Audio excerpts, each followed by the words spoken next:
Ola, hai unha cousa que me chama a minha atención, por exemplo, cos ismos, non? Ismo. Sobre todo cando mesturas unha persona e un ismo. Explícome. Por exemplo, pois hai o stalinismo, hai o kirchnerismo por Argentina, hai o chavismo por Venezuela, o castrismo por Cuba, sea, todas esas personas que nun momento dado fixeron algo que se saliu da historia normal. Fixeron cousas, gobernaron países, e cando gobernaban esos países instauraron un réxime. En definitiva, pode-se explicar así, ten outras explicacións, pero esa é unha das explicacións que pode ser a máis simple, porque hai que simplificar as cousas, non? E entón chamou a atención o feito de que haxa no Estado español esa manía do sanchismo, non? Como se Sánchez fora efectivamente un que marcou a historia.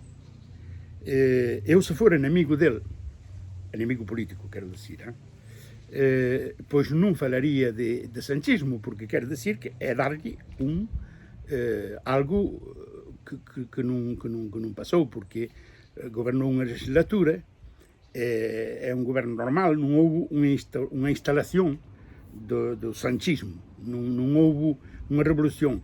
Decir que hai sanchismo quer decir que houve unha revolución, que houve que refixo unha historia e que organizou un país de baixo arriba, máis ou menos.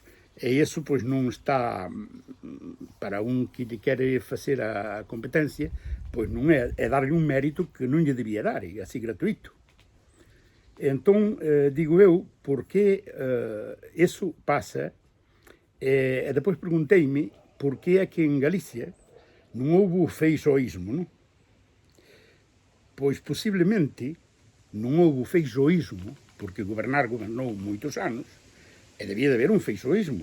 E ese home debía dar á política galega, ao Estado galego, un certo tono, un certo dinamismo, un certa facer algo que de maneira que refai o país, que lle dá a súa imprenta, ponlle marcou os seus pasos na Galicia. E parece ser que non se oi falar do feixoísmo.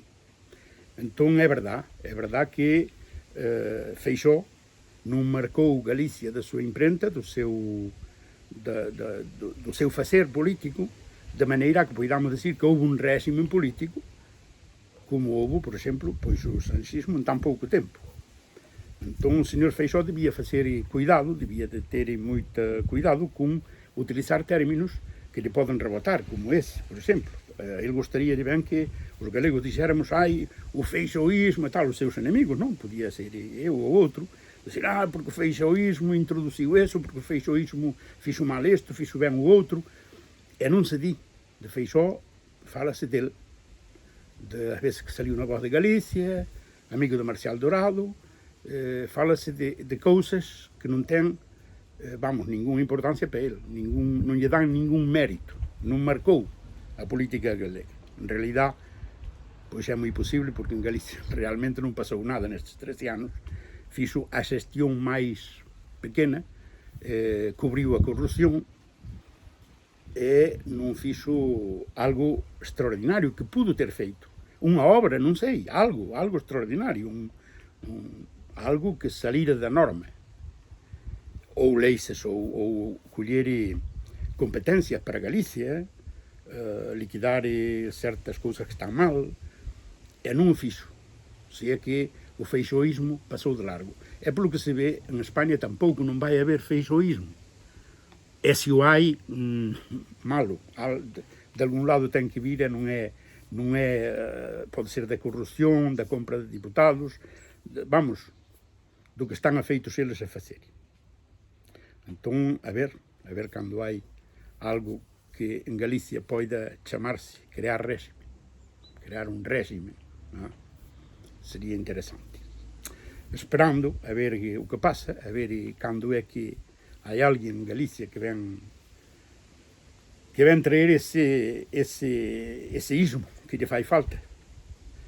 Pode ser o pontismo. Pode ser Ana Pontón, que faga historia, e que faga en Galicia un réxime especial, algo que poña Galicia no mapa, poña Galicia no mundo, poña Galicia a ferver. Entón, a ver se temos o pontismo.